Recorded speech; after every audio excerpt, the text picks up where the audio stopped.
The standard of care for Alzheimer's disease at the present time is largely symptomatic care, meaning once the diagnosis is established, we're trying to slow down the rate, the progression of the disease, how quickly it evolves. But unfortunately, what we're not doing for Alzheimer's disease is fixing or correcting or reversing the problem. So as part of the Brain Health Center, we're trying to understand what causes the brain damage, and we're trying to come up with a solution on preserving brain function and also repairing it and restoring it. Even though we are clinicians and we spend the vast majority of our time with patients, which is what we enjoy the most, we are working closely with our colleagues in research. And so we're always meeting and talking about ways to integrate research into what we do in clinical care in a positive way, such that we're offering patients additional possibilities of what can be done for Alzheimer's disease.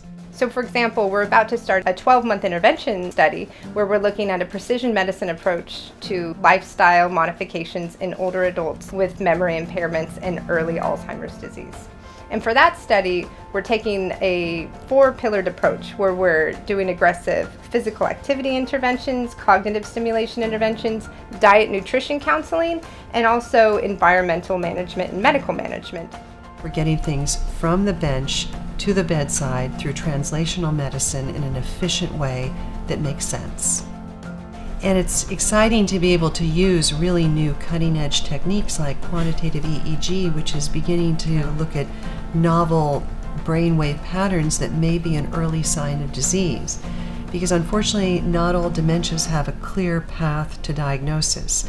If we had a blood test we could do that would tell us for sure that a person had Alzheimer's, that would be wonderful.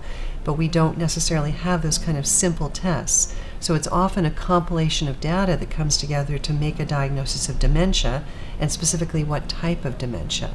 So the simpler, the less invasive our tools, the easier access, the easier they are to perform on patients, the better that diagnostic process becomes. Whatever we develop, we can really get it out to the population very quickly. We need your help. We need to provide support for our research scientists. We need to provide support for the people who will be writing grant proposals, for the people who will be analyzing the huge amounts of data that we will be accumulating.